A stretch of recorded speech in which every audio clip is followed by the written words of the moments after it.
Looks like our video got stuck again. Technology. Hi guys. This is our Thursday class, and today we are going to go over wildscaping, which is sort of what we always do, but we're going to go over it in some more detail, and we're open for questions as always. Katie is busy monitoring questions. Or are you just Instagramming? Or you're shopping? I'm shopping. I'm paying attention. So yeah, we're gonna talk about plants, of course, but I'm gonna back up to when I first moved here. I moved here because of plants. Promote the other classes. Yes. So real quickly, we do have some classes coming up here.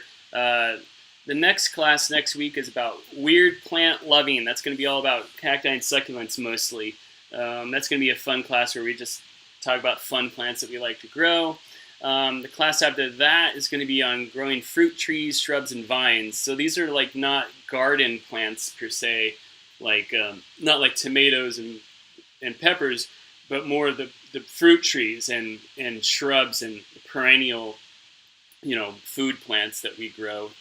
And then the next two classes after that are going to be a little different. They're not going to be on. They're not going to be on YouTube. They're going to be done through strategic habitat enhancements. Carrie Ann Campbell that's her group, and they're going to teach two classes: one on the food garden and another one on native plants for pollinators. Hers is like a pollinator plant. Profiling. We'll profile some plants in this class too. But anyway, so those are upcoming classes. Our classes are usually on Thursday, but those two strategic habitat enhancement classes are on a Monday and Tuesday. So just go to our website where the online classes section are, and you're going to sign up differently for that one. That's done through. We're doing it with another group, and they do it a little differently than we do. So just be aware of that. And then we'll... and I think we've got the links for those on our website as well. It's all under the online classes, yeah. So, and we'll be putting up some new classes too. Are we going to do this every Thursday?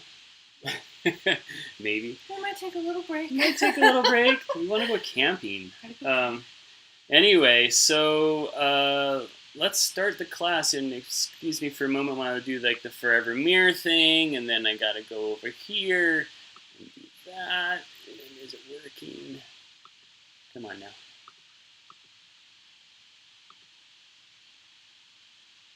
There we go. And just make sure it shows up in there. Okay, so this is the class, Wildlife Gardening. So when I first moved here, I came here to study plants, and I love plants. Of course, I like biology in general. I love insects, I love animals and stuff, but I didn't pay as much attention to them until like the last couple of decades. I moved here 30 years ago, but it wasn't until, 15, 20 years, the last 15, 20 years, I really paid attention to not just the plant in isolation, but the plant and its relationship to the ecosystem. And it made me fall in love with plants again, because I didn't just see, before I kind of saw the plants in isolation, and I admired their shape and their flowers and their all the things that we love plants for, weird shapes. But I learned to love them even more when you realize that everything about that plant came from evolving with insects and animals and just its environment. Nothing evolves by itself. So most plants, even though plants get pollinated by all kinds of things, a lot of plants have very specific pollinators, and they because they evolved with specific insects. And this is why it's so important to care about things that are not human, And instead of just wiping it all out, we leave some land wild. And the other thing about wildscaping too that I think is important to consider is, it's frustrating right now. The world's kind of a wreck right now, and sometimes it feels like it's a little out of our control. At least a lot of things feel that way. But one of the things that you do have in your control is your own yard, most of us anyway. And so there you can make a real change in your yard, and it's kind of amazing. In our own yard, we've been here 5-6 years, I always forget, but we've been here for a little while. And the change in biology in this yard has been so amazing. It's hard to even document it all. We moved here, there was one tree in the yard, nice tree, it was a hackberry, but that was the only thing here, and everything else is just dirt. And there was a little bit of an ecology here. There were some weeds that came up every season or whatever. But when we started doing what we've done in our yard, we've noticed just huge changes over the years. And so, we went from only pigeons and house sparrows to we've clocked in nearly 50 species of birds in our yard. So I always find it amazing when I plant a larval food plant for a butterfly. They're very specific, somehow that butterfly finds that plant. And it's still amazing to me. I know the chemistry of it. I know that plants emit chemistry into the air, and insects have receptors that pick up these chemicals, and that's how they find the plants. But it's still amazing to me that a butterfly or a moth can fly through the air, and I know none of my neighbors have this particular plant, but I do, and then the moth or butterfly comes into my yard and finds it. It's amazing. It's never ending. It's never ending fascination to watch all this happen. So anyway, we're very excited about this all the time. This is why we do what we do. This is our town, what it looks like today-ish. It changes every 5 minutes, but it's lacking all the student housing that just got built. Yeah, there's a lot of new buildings. But anyway, this is what Tucson looks like kind of right now. But this is what it used to look like, and that's something that I want you to remember as you do your yard, is that this is what we've replaced. We used to have a running year-round river. The Santa Cruz River used to run year-round. There was a duck hunting club. There used to be a pond. If you know where El Menudo is, there's that little low area right behind El Menudo, that little restaurant in the old barrio. That's where the lake was. There was a little lake there. So we had running water year-round. Of course, we sucked that all up. But Sam Hughes also kind of ruined the Santa Cruz River. But that's a long story. But we had rivers. We had grasslands all on the outsides on both sides of the Santa Cruz River. Some of that's still there. If you drive down to Nogales, all the way driving down, the second you get out at Tucson, you start to see the bootaluas and the various native grasses, and of course, and buffalo grass. But you start to see the native grasses. Those used to be down in the Tucson Basin as well, including giant fields of saccaton too. We replaced it, with our farming and stuff that we did. But this is what it kind of used to look like, and we've replaced it with urbanization, suburbs, and agriculture. And agriculture, even though you could do some cool bird watching in agriculture fields, it's kind of a desert otherwise. It's when you have one type of plant growing and in a toxic situation, lots of pesticides and whatnot. The impact of our agriculture is awful to diversity and to wildlife. Some birds can somehow tolerate some of those chemicals, but a lot of birds are on the decline because of them. Not all birds can manage it, and definitely native bees and and all kinds of other insects. This is a desert, not only because of the chemicals, but also it's one species of plant for acres and acres and acres and acres. And so that's a desert. That's a food desert for many species. So, and we've been at this a while. This is a picture off of A Mountain. There's the farm. We all along Santa Cruz were farms, so this is it started with agriculture.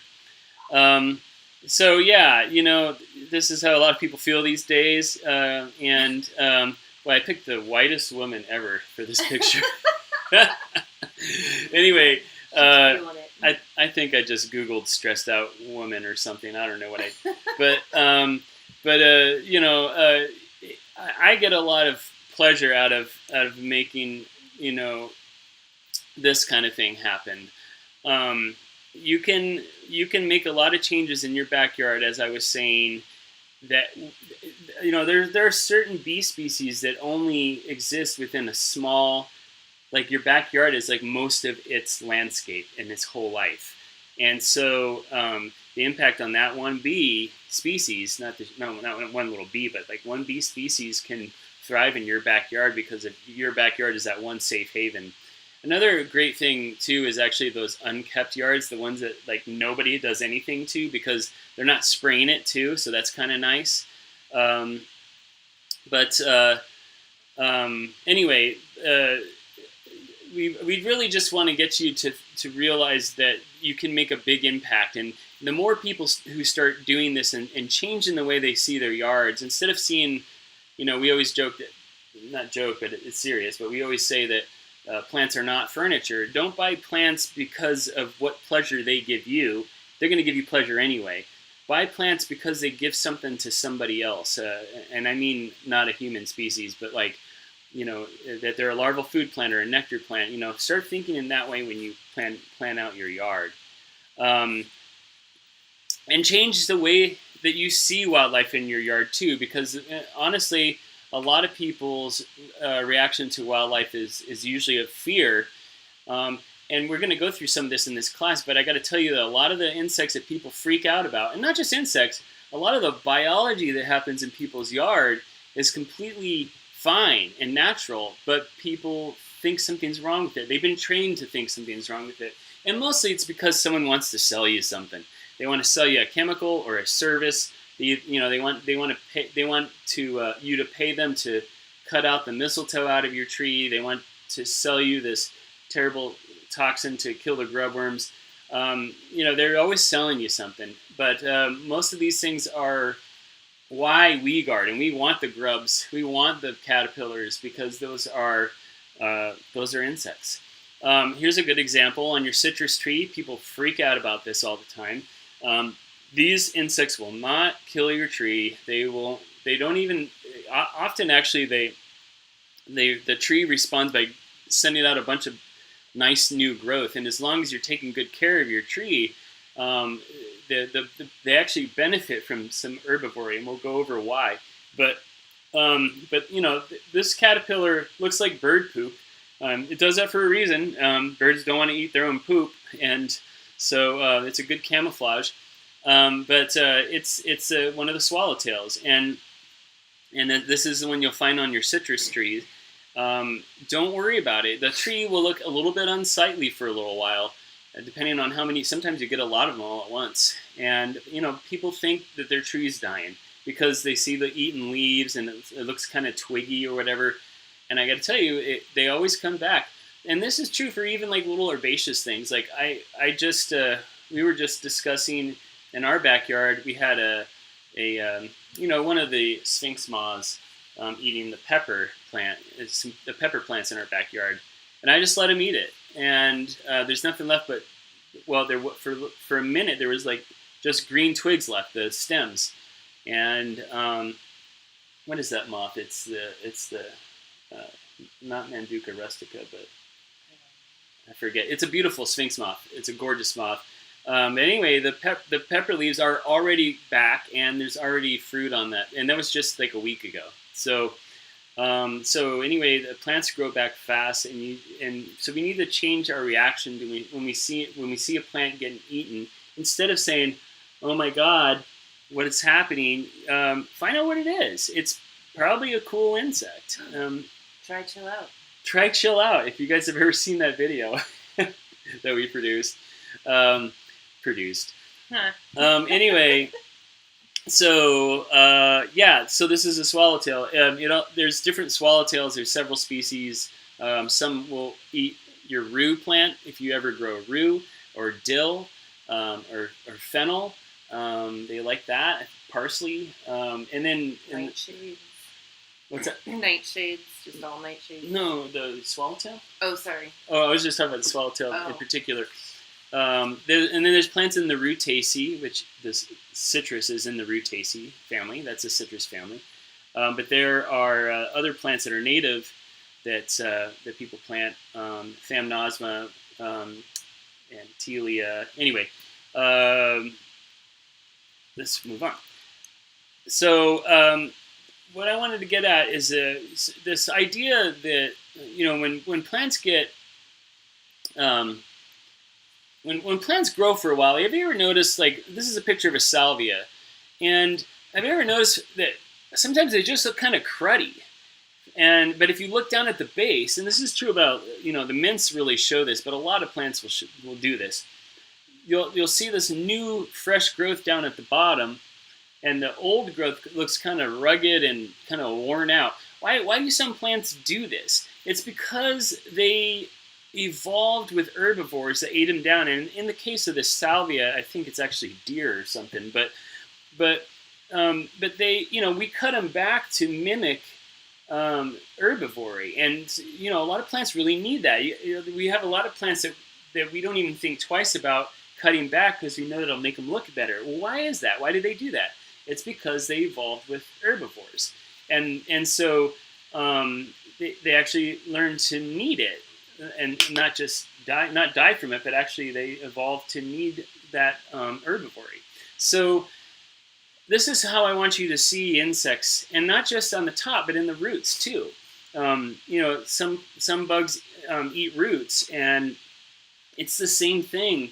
The nibbling on the roots will cause branching, and that's healthy for a plant. Plants. This is how they evolve. This is how they grow in nature. And if you think about it, in a stable ecosystem, I'm not talking about like just highly disturbed ecosystems where there's out of control pests like you see in agriculture fields, but in a stable ecosystem, it doesn't make sense for an herbivore to destroy its food source. So most herbivores don't kill the plants they eat. That only happens usually when humans are involved and they introduce a species that doesn't belong or something like that. So start changing the way you see all these creatures. Grubworms are our favorite thing to talk about. People love to freak out about grubworms, and I don't know how many people have taken classes with us before, but I mention this a lot. Grubworms don't kill plants, so stop fighting them. Not only, so grubworms, most grubworms are some kind of scarab beetle, and so look at those cool beetles. They're neat. There's many species, and they're gorgeous, and they have their role. And one of their roles is something that a lot of people don't really think about, but grubworms do the same exact thing as what? As earthworms. They eat detritus, and they improve the soil in the same way that earthworms improve soil. So we all know that earthworms are wonderful things to have in our soil. We need to start looking at grubworms like that too. Now, we have a lot of grubworms even in our veggie garden, and we don't worry about them. They don't kill the plants. We've been all trained to think that's what they do, but that's not what they do. And the majority of their diet is usually detritus. They usually eat decaying junk in the soil, compost, and they turn that compost into poop. And that's why if you've ever dug up your compost pile if you've ever had a compost pile, if you've ever dug it up, you'll notice a ton of grubworms in there. Or if you even just have a big leaf debris pile in your yard, or some kind of pile of organic material.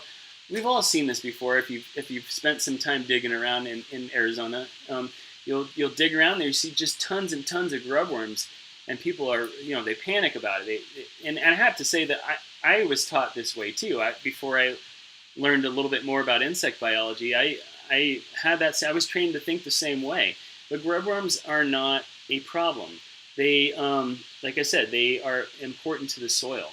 So leave the grubworms alone. And by the way, the stuff that they sell to kill grubworms is awfully toxic and not worth the whatever benefit you think you're going to get from killing the grubworms. It's not worth it. So don't just stop using pesticides. In general, we are vehemently against using pesticides at all. We never use them in the nursery. One of the things that I love to tell people is to learn to appreciate failure. Instead of fighting it, instead of deciding, that you have this problem, this plant's going to succumb to some problem, instead of freaking out and fighting it so much, just accept that, that maybe that plant's going to be gone. And sometimes it's just the plant is gone. Sometimes it's just past due. There are plants that are only annuals, and at the end of their life, they succumb to something like aphids or whatever, and people really freak out about it. And they try to keep that thing alive as long as possible. There's no reason to do that. And also, even if it is something that you've done wrong, fighting your mistakes with pesticides only increases the problems. And a good example of that is fighting aphids. When people try to, even using water, they spray the aphids off their milkweeds or whatever. Usually, in amongst the aphids are other organisms, other insect larvae like lacewings and ladybugs, the things that actually eat aphids. And when you wipe out those critters, what comes back the fastest is aphids. And I've said this in one of the recent classes, so this isn't something new that you've heard from us before. But the point is that that we just need to learn how to accept failure and learn from it rather than banging our head against the wall. And there's important reasons to do this. I put the picture of the owl on here because I've seen a lot of disturbing videos of owls that have been poisoned from people poisoning rats. They're poisoning pack rats. And, who eats pack rats? Owls do. And if you've ever seen an owl writhing after being poisoned by something like that, it'll make you never even consider poisoning pack rats again. And you'll just learn to accept pack rats.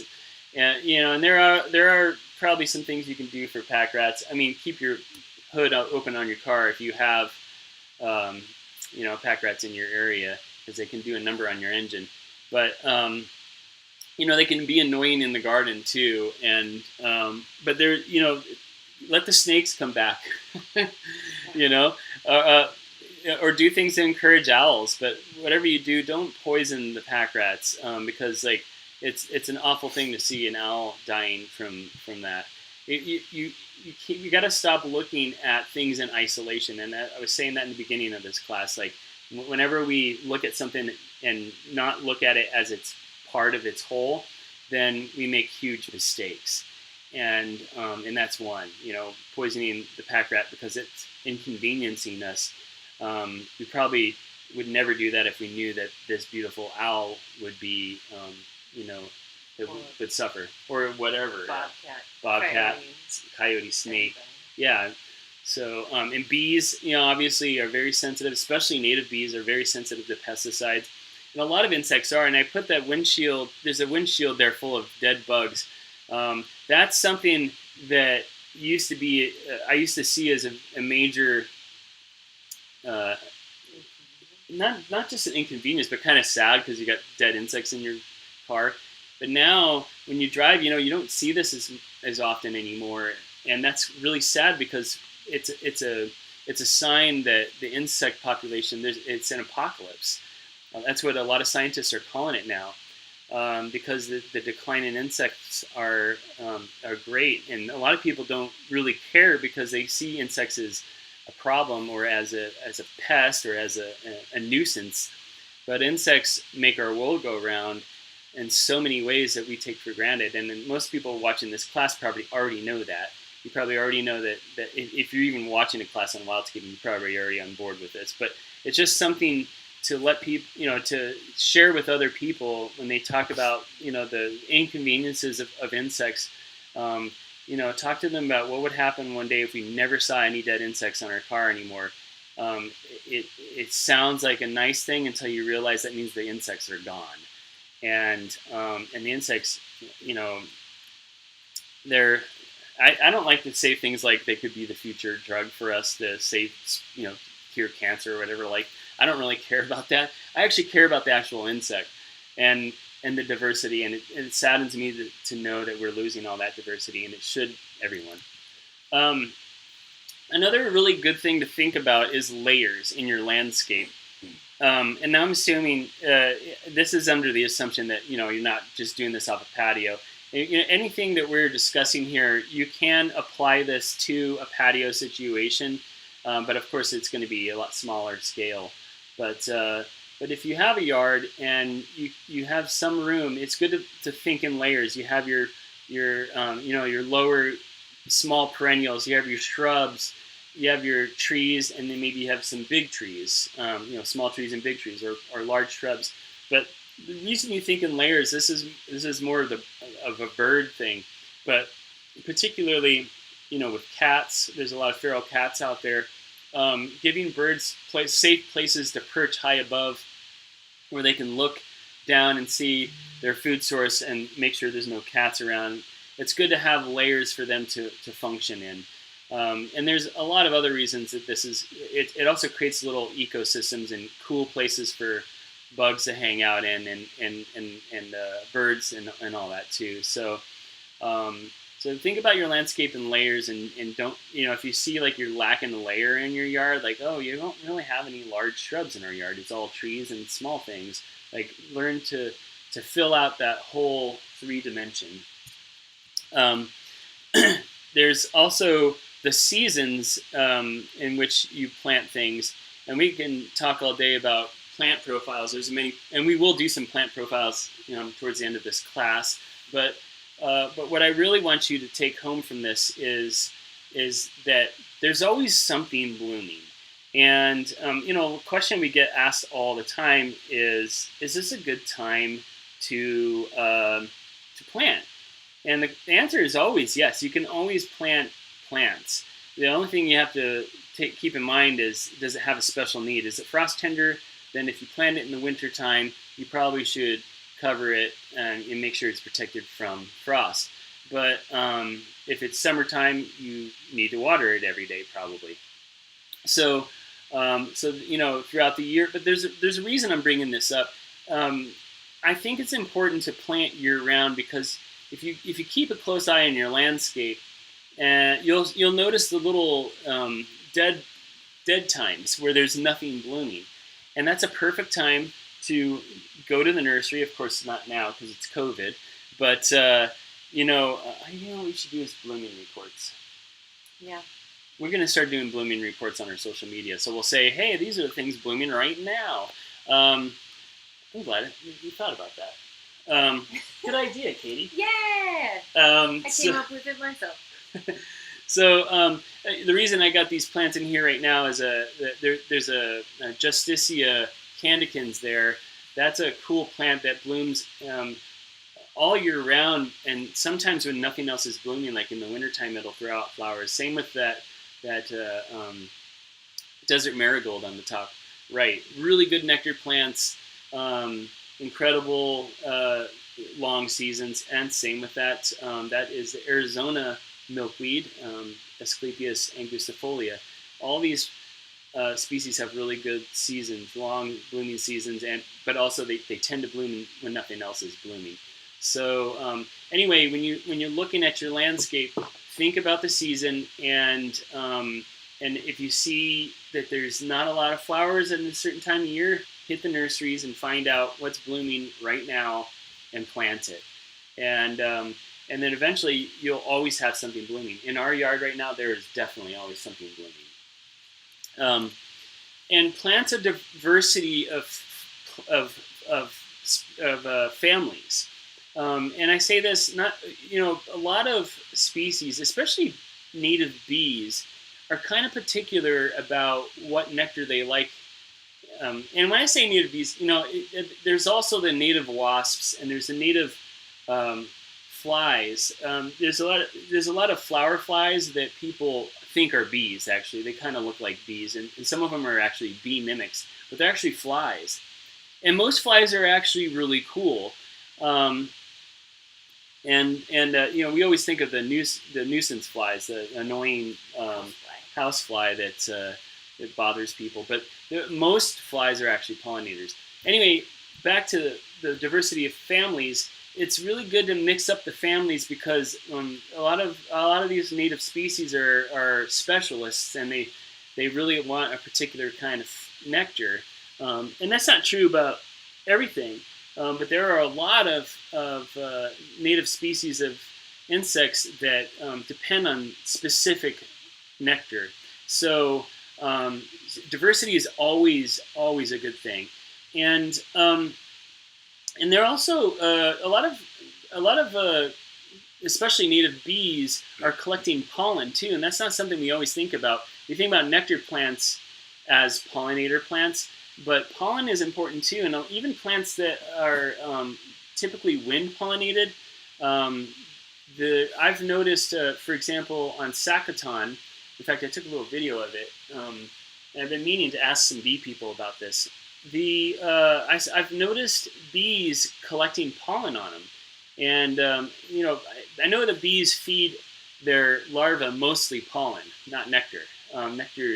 They feed nectar too. Nectar is food for the hive, obviously, but pollen is a really important food for the development of the bee larva, and they usually the pollen comes from the sticky pollen plants.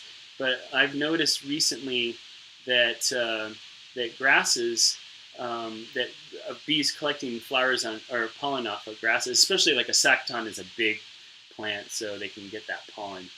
Anyway. The point here is plant a diversity of families. So in this picture we have two Asteraceae. We have the blue mist flower and the blackfoot daisy. In the middle there is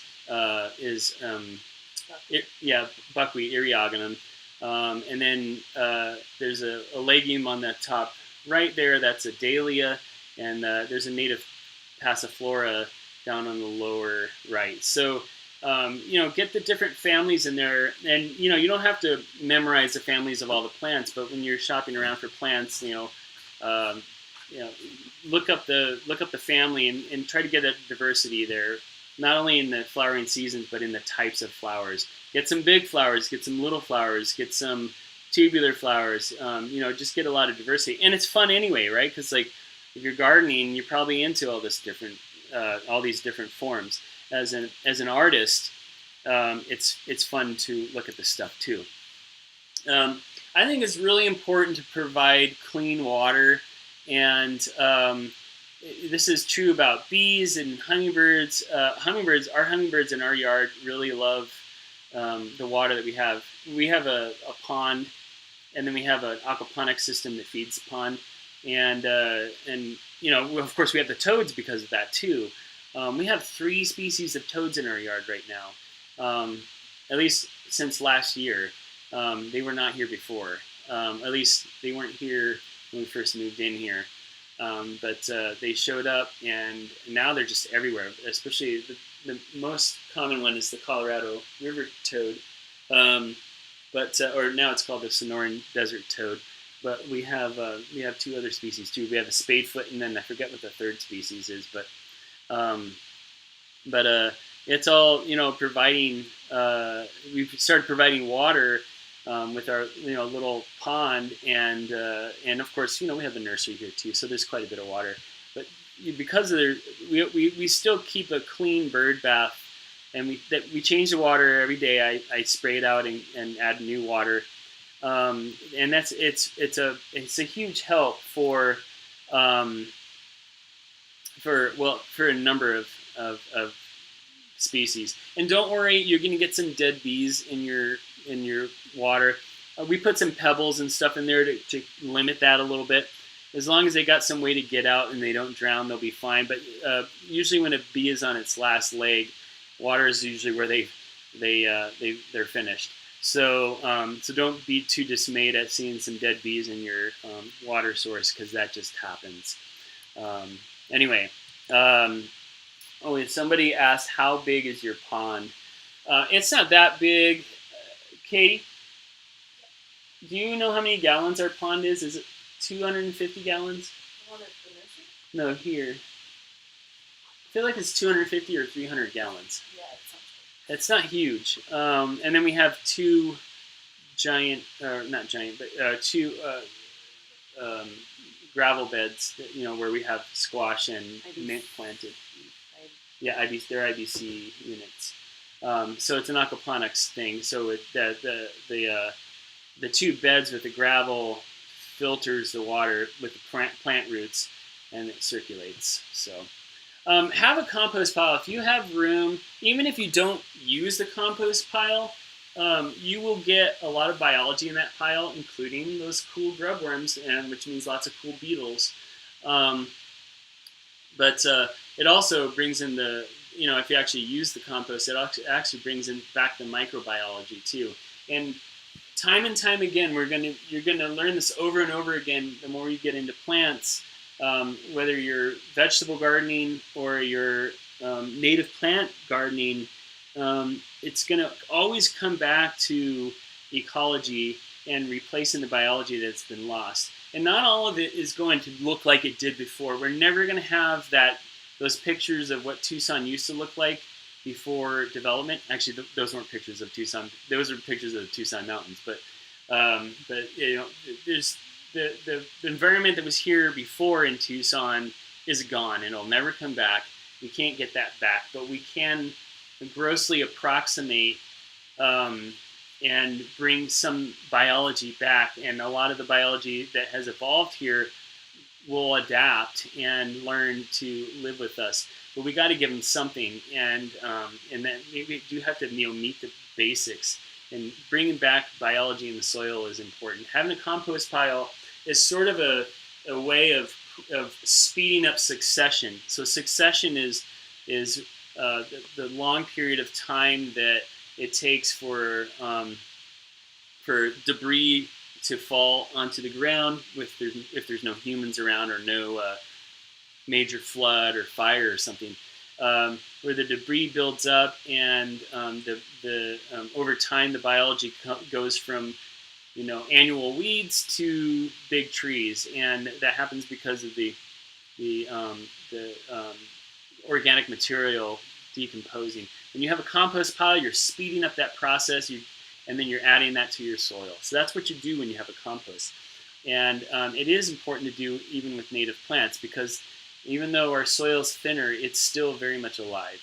And we've talked about that a lot in the past classes.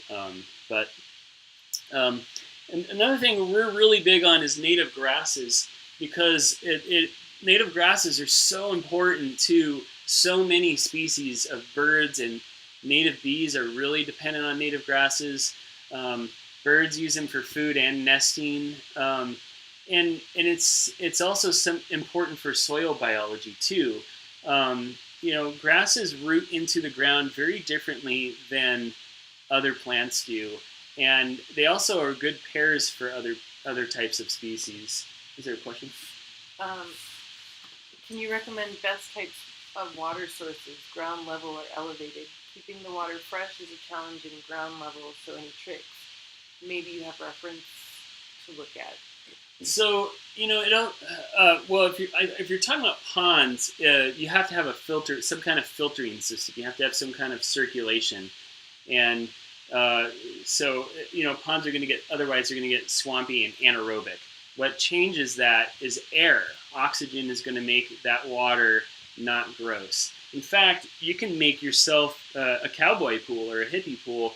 Just get a big stock tank, and all you got to do is create circulation and aeration, and so air it really balances things out. And so in a pond situation, because we have the water flowing through those aquaponic systems, they it gets oxygenated that way. But you don't even have to do that. All you have to really do is have a good strength pump. Like don't get a little bird bath pump. If you're going to do a pond, get a 500 gallon at least. At our house, if you use a 1,500 gallon per hour pump, which is a pretty strong pump. And but anyway, if all it has to do is circulate. You can have it going into either another vessel that dumps into the pond, or you could just have it circulate right back into the pond. And the action of that water going back into the pond pushes oxygen into the water. So that'll keep the water fresh, and you will almost, even if you're swimming in it, you won't need to change it very often. Now, if you're doing like something a little smaller, and you're not trying to do a pond, or you just want to do something that you want to, have some water, just circulation's the important thing. Or in our front yard, we just have a small, shallow bird bath that's raised up a little bit, so the birds and the bees can find it. But by the end of the day, it actually dries out. So in the summer anyway. And in the wintertime, I actually dump it out and fill it up again. And every once in a while, you'll need to scrub it out a little bit.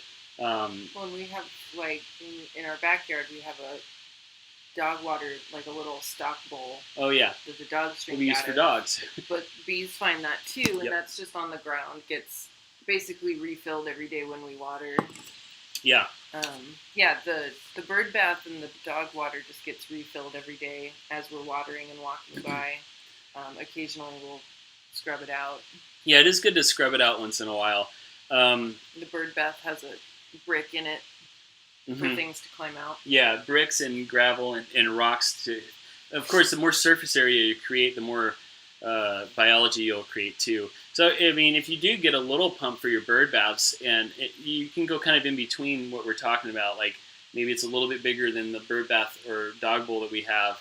When we say dog bowl too, it's like a rubber feed thing. It's about this big. Yeah, so like a stock bowl. It's a stock bowl. But you can go a little bit bigger than that and then create circulation with a small pump. There's lots of small pumps that are on the market there. So if you create that circulation, that'll keep the bad stuff down. It's the anaerobic. It's not any biology. Biology isn't bad for water. It's just that when it gets too anaerobic, and even in that case, I mean, we're out in the field all the time. We see those murky swamps that smell gross. So even that's still fine for wildlife, but if it's aerobic, it's a little bit better, and there's going to be more diversity. So anyway, on the native grasses, I was talking about this earlier in the class, that we used to have a lot more, and they're disappearing because people don't care about grasses, and they don't really understand them. It's important to bring a lot of these species back because they not only are they depended on by native bees and birds and stuff like that, but they're and not only are they larval food plants for insects too, like a lot of skipper butterflies. The skippers, they're cute little butterflies with the big eyes. They're adorable. They look like their name. They look like little skippers. But anyway, they feed their larval form feeds on grasses, most of them. So they're super important for that, but they're also important for stabilizing soil and for driving nutrition down into the soil too, because they are monocots, and so the way they interact with the soil is just very different, and they help create networks for fungus and everything in the soil. So plant native grasses. Even if you don't quite understand them, start playing with them, and mix them with perennials. And we sell we have like 40 species of grasses or something right now. So 30 or 40, something like that. We have a lot of grasses. So there's a lot to choose from. There's big mounding grasses and lots of little stuff. And if you have tortoises, they need it for their food. Plant fruiting plants too. This is a picture of desert hackberry, and it's one of the best bird plants. In fact, it's one of the best wildlife plants. But as a bird plant, it's really important because if you plant in these fruiting plants in your landscape, you're going to bring different birds to your yard than your feeders will bring. So the feeders usually have, sunflower seed and millet and stuff like that. And maybe you've even gotten to where you're hanging the little socks with the Niger seed for goldfinches. But those are mostly aimed at seed eating birds. But the fruit eating birds, they like fruit. So in our yard, one of the things that we've noticed, there's a bird called a phainopepla, and it's normally only here in late winter into spring. And it's that black bird with kind of a white patch on its wing, and has a little tuft on its head, kind of like the cardinals do, but it's smaller than a cardinal. They're beautiful birds, and their main food source is a mistletoe fruit.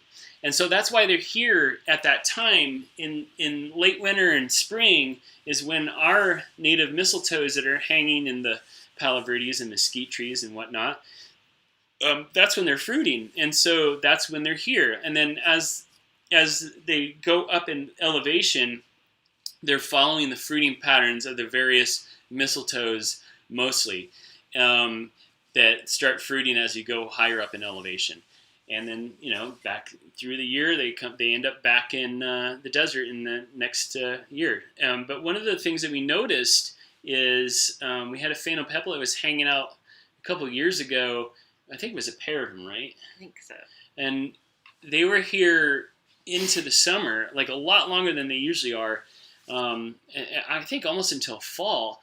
And we couldn't figure out what they were eating, because I know that they were fruit-eating birds, and I know that they knew that there wasn't any mistletoe hanging around that was full of fruit. So what were they eating? And then we noticed in our back alley, there are several specimens, but one particular specimen, giant specimen of Ziziphus obtusifolia, otherwise known as graythorn.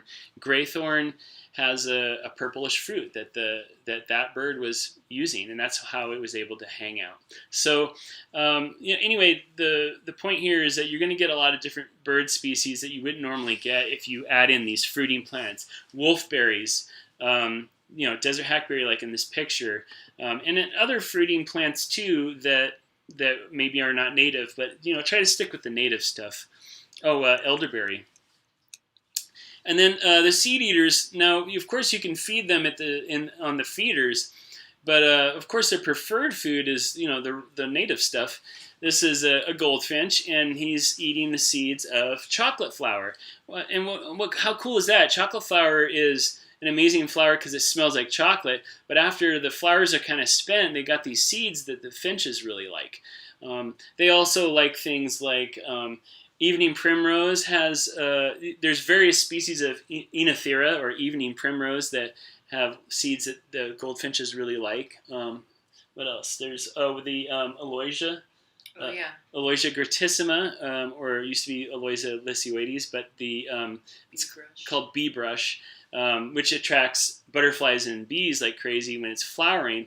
But the seeds are very attractive to goldfinches. So think about those seed eaters, and you don't have to just feed them the stuff that's been farmed in agriculture. You can provide wild seed, that they should be eating natively anyway. Plant a native mesquite.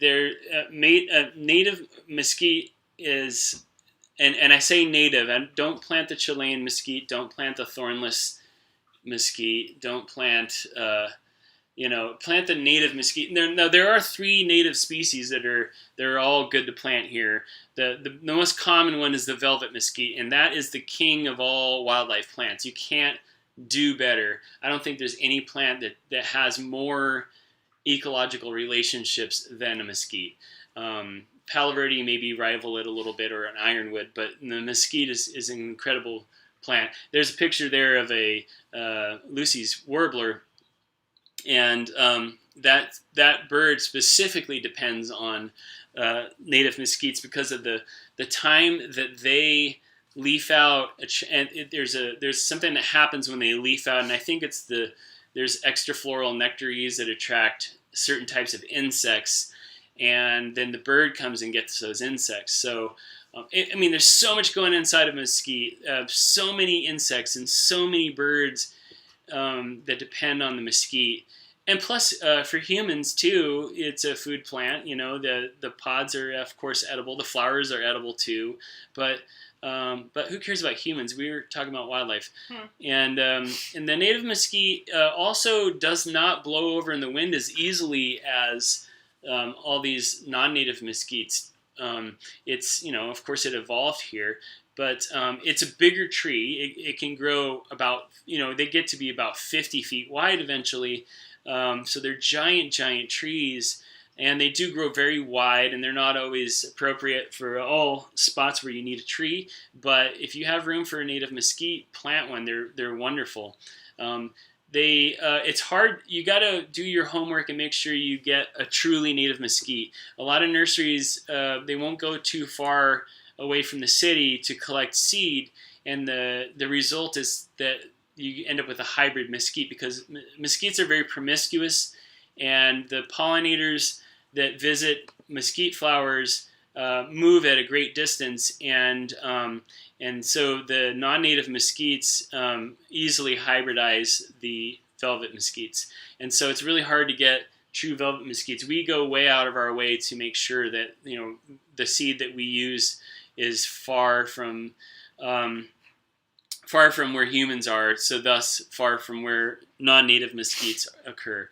Now, the other two mesquites that we have are the western honey mesquite, which looks a bit like the velvet mesquite, but more glabrous leaves, not so velvety, and then there's the screwbean mesquite, which is a smaller tree, and it has a totally different.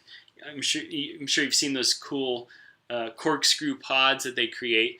And that's a small tree, and that's a sort of a struggling species in our state too, because I think it really depends on areas that receive more moisture, and of course with global warming and everything, and human development, it hasn't been doing very well. So in nature, they're kind of actually becoming somewhat rare. All three native mesquites are very good wildlife plants, but it's hard to rival the native mesquite. So find some space, plant a mesquite. Don't forget about the evening pollinators too. There's many plants that even if they're blooming during the daytime, they don't release their nectaries until the evening. This plant is a night bloomer, and this is the Jimson weed, or datura. They call it Jimson weed, and no one knows why. Some people think it's a bastardization of Jamestown weed, and because they thought one of the stories is about Jamestown was the first English settlement, and they all went crazy or something, and there was maybe a datura cult. Who knows? I don't think that's real, but anyway, that's where I think that name came from. But this is pollinated by hawk moth. A lot of the night blooming things, they don't always close their flowers during the day. A lot of them do, like morning glories and 4 o'clocks, and mirabilis 4 o'clocks. But some of them are even open during the day. But then you don't. But then you smell them in the evening or in the very first thing in the morning. And if that's the case, then you know that it's probably an evening pollinated plant. Also think about your cacti, like the saguaros, who feed a lot of evening visitors, and agaves when they finally bloom at the end of their life. Night blooming cirrus. Yes. A lot of those other cirroid cactus, any cactus that they call totem pole or cirrus, they're usually feeding nighttime pollinators as well. There's a lot of them.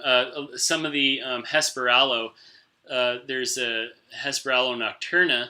It looks a little bit grassier than the regular Hesperalos.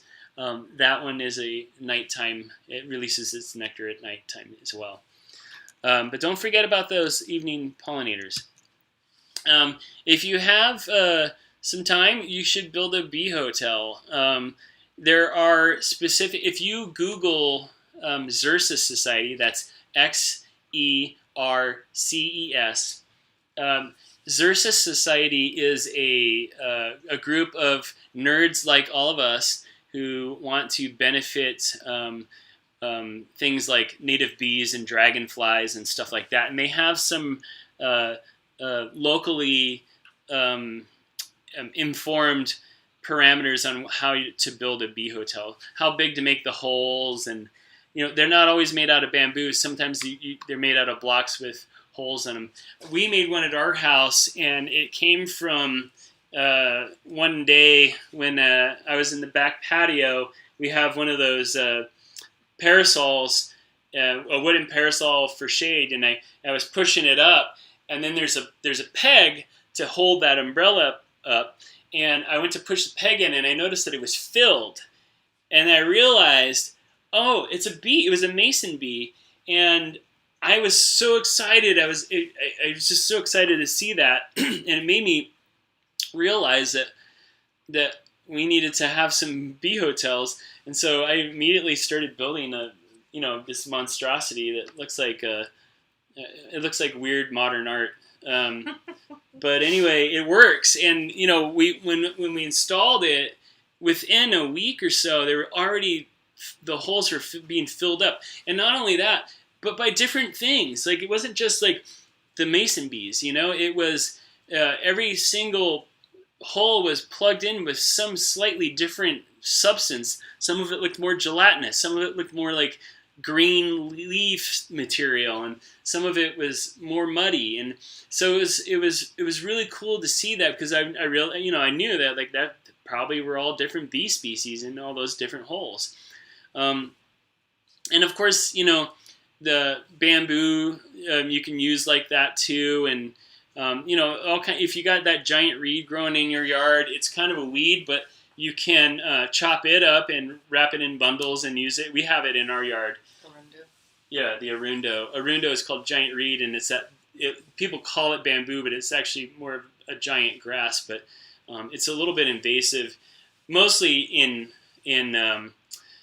river ways. So we don't really have any rivers going through our yard, so we don't have to worry about it getting into, getting out there. But it was here when we got here, and it was, at first I really hated it, and I wanted to get rid of it. And then I started realizing that it had some use, some wildlife use. And not only that, but we're going to make paper out of it. But anyway, that's another story.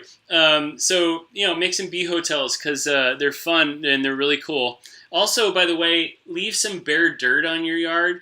Don't cover everything. Like we're a big fan of that wood mulch. That it's just like chopped up branches that the landscapers bring to the dump, and they shred it and they turned it into mulch, and it's really good stuff. And there's a whole host of insects that love living under that stuff, which brings the ground gleaning birds like the Abert's towhee, or the very shy house wren. Don't confuse that with the house sparrow. The house wren is a very cool little bird, very shy, but we've noticed it here. Anyway, there's birds that kick around on the ground, and they're looking for insects on the ground. So the mulch is good for that, but you do want to leave some bare dirt for those ground-dwelling bees, because a lot of the bees they build their nests in the ground. Now, we live right at the base of a mountain, so there's a lot of bare dirt around us, so we don't have to worry too much about, we do leave some bare spots, but there's a lot of bare dirt around here. But if you live in a more suburban area where there's not a lot of dirt, you might leave some.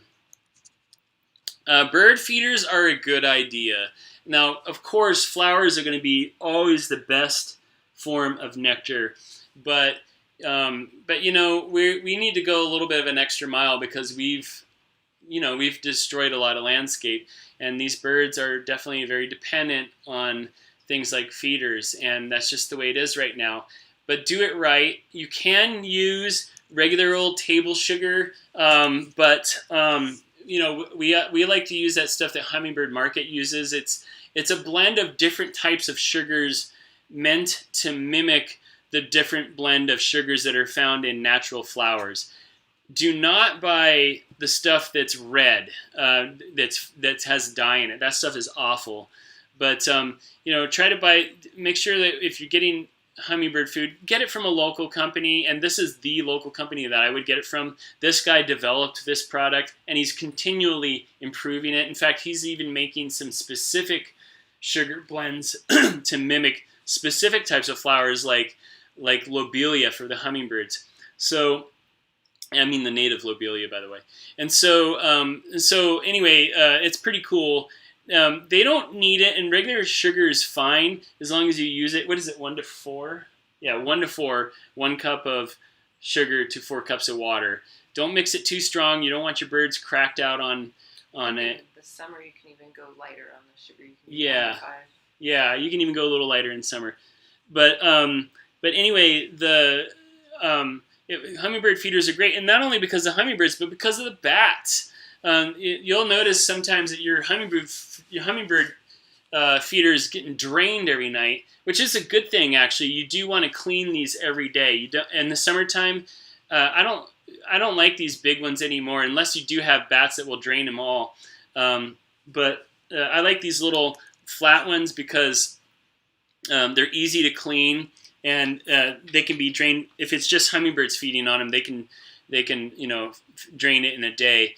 And then you can clean it out. But you should clean them every day in the summertime because there's lots of pathogens that can be harmful to them. That's why I like these saucer hummingbird feeders, because that lid comes right off, and it's really easy to scrub all the nooks and crannies and make sure that you're not doing any more harm than good. But yeah, if you do have bats, they are going to drain this thing in a night, and that's kind of cool. We're a big fan of bats. And it should go without saying, don't rake mulch. So there's many reasons for this.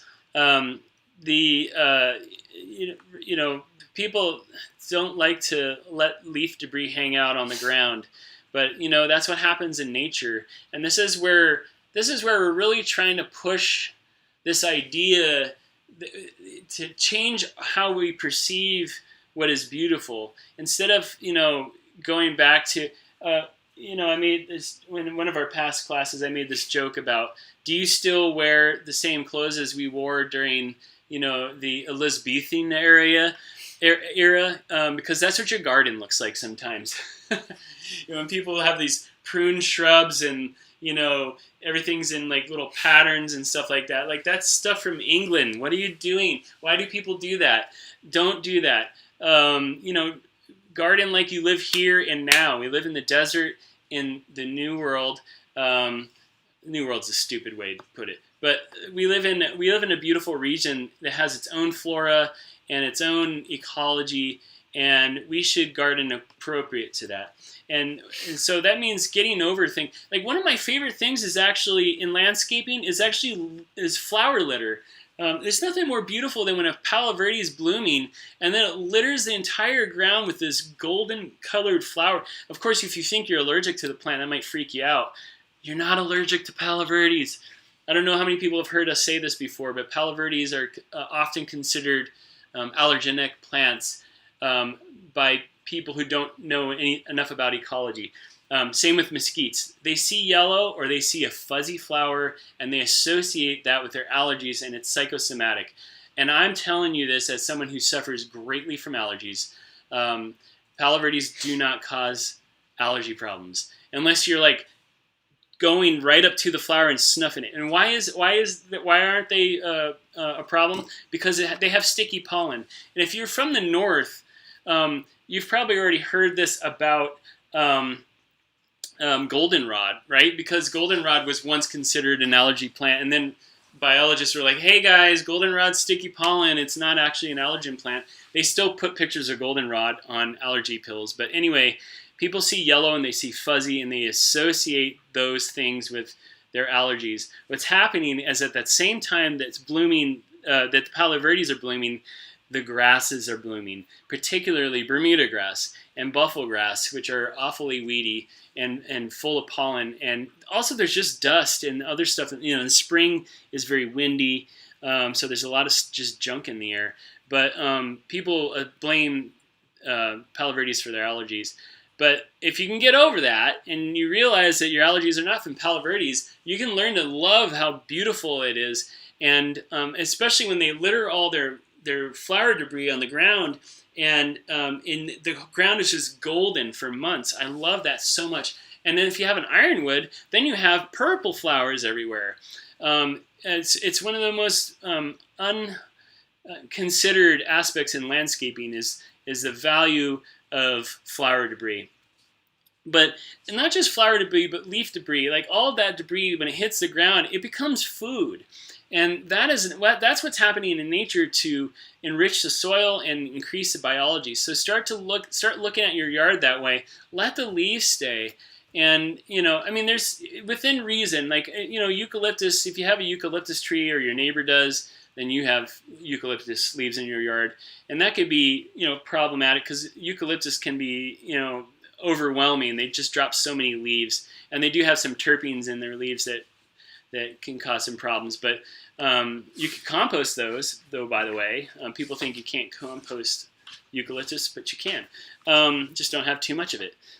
Anyway, the point is, let that debris hit the ground and let it enrich the soil and just change the way you see that stuff. You can move it around so that the plants aren't buried in leaf debris. Please do that. But don't see leaf debris as a problem. See it as an asset, because it is. We're going to go over just a few different profiles, and some of these plants we've talked about, where we're just going to go over them real quick. This is the gray thorn. This is that plant I was talking about that the phainopepla was using to stay a little longer than its normal season. It's a giant shrub. They can actually become trees. There's actually, if you ever go to Janos, it's not called Janos, it's called Downtown Kitchen, but Janos's restaurant, in the parking lot, there are like 3 very large Ziziphus trees. It's this plant. It's Ziziphus obtusifolia, which is usually a shrub, but it was growing in some shade and somebody pruned it or something. I don't know what the history of those plants are. I know they've been there a long time because they're just giant. Those are actually trees. It's very rare. I've almost never seen that in nature. But they can get big, and they are big shrubs. And as a wildlife plant, they are a larval food plant for a few moths. They have nectar-rich flowers. The flowers aren't showy so much, but you can kind of smell them and you can hear them because the bees are all over them. And then, of course, those little purplish black fruits are not only edible for people but for birds. And also the nature of they also call it. Though they don't call it allthorn, but it looks like the allthorn. It has stems that end in spines, so it's not like a thorn. It's just that the branches are pointy on the ends, and that makes for good habitat for birds to hang out in and escape cats. So anyway, really, all these plants I'm showing you, these are really good wildlife plants, and we have. We talked about this earlier too, but desert hackberry and the canyon hackberry are both incredible wildlife plants. I like the desert hackberry because it's a shrub and instead of a big tree like the canyon hackberry. And the desert hackberry is a little bit more drought tolerant and it's evergreen. And the canyon hackberry is fully deciduous and the fruits don't taste quite as good. But they're both really good wildlife plants. Obviously the fruits are valuable, but this is also a larval food plant for several different butterfly species, including the American snout, which is that cute little butterfly that has the snout. It has a little nose. They very highly depend on these. but there's several butterfly species and moth species who use this plant, and they're really great nesting plants. Verdins like to nest in these, and they like to glean. The plant's full of insects too, so those canopy gleaners like the verdin really like this plant. Wolfberry. All these plants I'm showing you so far, these are all Tucson Basin natives. These are native here. Wolfberry, there are several species. Fremontii and Berlandieri are the most common down in the Tucson Basin. Again, edible for people too. This one goes dormant in the summertime, so just be aware of that. Don't think it's dying. It just June and July will be a little yellow. But this is a wonderful wildlife plant. Also spinescent, so thorny on the tips, and so which provides habitat for birds and stuff. Also a larval food plant for some moths. Milkweeds, obviously well known for the monarch and queen as a larval, but also as a nectar plant, just indispensable. I've seen things on milkweeds that I've never seen on anything else. If you like those beautiful tarantula hawks, really giant wasp. Now, people are afraid of them because they have a very, very deadly sting. Not deadly, but very painful sting. But I've never actually known anyone personally who got stung by them. I've seen the guy on TV who got stung by the most... he goes out and gets stung on purpose. I don't know. He's a dingbat. But gotta try. Yeah, you gotta try. They're kind of like the Gila monster. Gila monsters are also very venomous and dangerous. But if you get bit by a Gila monster, you probably deserved it because they're so shy and docile. And same with the tarantula hawk. It's usually burying its face in a milkweed flower and does not care. You can almost pet them. I've almost touched them before, just because I'm curious. But they're not aggressive. Of insects that are on the milkweeds, the milkweeds they're nectar spigots. They just pump out nectar, and so that's why all these butterflies and bees and stuff are on them. And their milkweeds are cool because you got the really xeric ones, dry growing, like the desert milkweed or the pine leaf milkweed. They like it really dry, and then you got these higher elevation milkweeds that like a little more water. But so you got some variety of choices in milkweed, and we sell a lot of milkweeds. I don't know how many species we have right now, but we have a lot. The verbena is a great plant, partly because it's blooming when not a lot of other things are. It blooms through the entire winter. It takes a little bit of a break in the summertime. Ours is like in the front yard, finally died back. We didn't even plant that one. We went out of our property all the time. Some things just kind of appear. And so, we sell a lot of verbena. And it showed up in our front, in front of our house, in front of the gate near the road where we park. And we just let it go. And it grew like crazy. And it was there for 3 years or so, maybe 4. And it's finally died back, but I think it's going to come back. It does kind of look rough in the summertime sometimes, especially if they're older.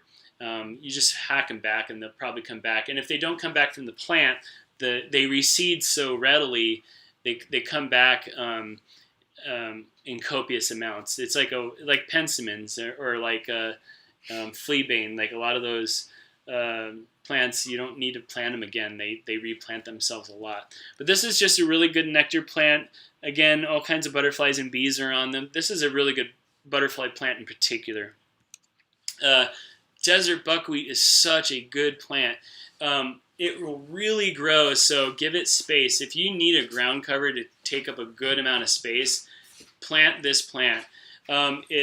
It's one of those that does take a little bit of a break in the summertime, so it'll look a little yellow in summer. Don't panic. Don't try to not water it, but don't throw more water on it either. Just chill out. Chill out. And it'll be fine. It just bounces back during monsoon. But anyway, the flowers are incredibly nectar rich, and this is also one of those really good larval food plants. A lot of butterflies and moths use this plant, and it has a lot of butterflies that aren't otherwise. As a larval food plant, it attracts certain butterflies that are otherwise hard to get into your yard. So this is a good one to plant, and it's a cool looking plant too. When it's not blooming, it will almost remind you of like a rosemary or something like a trailing rosemary, but it doesn't have that aroma. But when it blooms, it's totally different, and they can get kind of shrubby too. It's kind of a shrubby ground cover. If you let it go, it'll spread more. But if you trim the edges, it'll want to shrub up and grow up taller. So just be aware of that. Just give it space, but it's a wonderful plant. The native poppy is really good for a lot of reasons. One, you should always think about adding in different life forms, right? So we talked about the different plant families, and we talked about different seasons, and that's one of the reasons this is good, is because it blooms throughout the whole cool season. You start planting the seeds now. Actually, you can start planting them now, but you can plant successions all throughout the cool season and into spring. But they can be blooming. They start blooming sometimes as early as December, and even earlier sometimes. But and then they bloom all through the spring. But they're one of the first things to really feed the insects that are starting to come through when it starts warming up. So it's important for that reason. But also it's an annual, and that's something people don't always consider. When they consider meeting all the different life forms in their yard, they don't always consider annuals. Now in regular gardening, in traditional gardening, we think of annuals, and people plant pansies and petunias and snapdragons, and they know that it's going to die at the end of its life, but they know that it's important to have those flowers. Well, we have our own native version of this, and there are many, many native wildflower species, the Mexican poppy being the most popular and common and easy to grow. But I want you to always think about the annual wildflowers too, because they're cool, and they give you a sense of season too. There's so many plants that their way of dealing with drought is to avoid it altogether. So a lot of these annuals, some of them are annuals that you will find in areas that are much more wet than here, but they bow out during summertime, so they don't have to deal with the heat. They're living their life as a seed, and they just wait for the conditions to be right again, and then they'll germinate and grow. So a lot of species in our ecology, that's how they deal with drought or with heat. The blue palo verde, I already mentioned the mesquite, but this is also one of those. Plants that are super, super important to wildlife and actually change the environment around them. They're called keystone species, and it's because they have so many ecological relationships that they actually change the environment that they live in. And palo verdes are definitely one of those plants, and they're just wonderful. I love palo verdes, and I wish people planted them more. I think we need to celebrate palo verdes like they do in Japan, celebrating the cherry blossoms. They have holidays all about cherry blossoms. And I think that palo verdes are prettier than cherry blossoms. So sorry if you live in Japan or in Washington D.C. or you're from there and you think that they're really wonderful, but palo verdes are actually native here. I don't even know where cherries are originally native. I don't think they're originally native to Japan. I don't know. I have to look that up. Anyway, blue palo verde, wonderful plant. Now there's several different species of palo verde. They're all fine to plant. One's kind of weedy. The Mexican palo verde is not traditionally native here. It's one of those weird plants that it's native south of the border, and it shows up. The thing about the Mexican palo verde is it is a pioneer tree, so it likes disturbed soils, and that's where it does well. And it's in a landscape, it's kind of weedy. It kind of comes up everywhere. That's the Palo Verde with the long strings, and the flowers are really pretty. They're bigger than the traditional Palo Verde flower, but they are kind of weedy, and they dump those stringy leaves all over the place. So it litters a lot. I think that's a great thing, but it can be a problem if you're got a lot of potted plants around. Like, they just dump debris. They also don't live long, which is why I'm not a fan of them. And that's also why I'm not a fan of, and this is blasphemy because a friend of mine developed this tree, but I don't really love that Desert Museum Palo Verde either. It doesn't live long. Hold on, is this getting frozen? Yeah. Let me know if I'm getting cut off here. Looks like it might be. But anyway, the Desert Museum Palo Verde is a hybrid between the Mexican Palo Verde and a couple of the other Palo Verdes, and so it's not very long lived, and that's why I don't like it that much. The blue Palo Verde is the big one. That's the one that's in this picture, and it's got a brighter yellow flower. And then we have what's called the Foothills Palo Verde, and that's the more xeric or dry growing Palo Verde. It's more shrubby, and it's got a lighter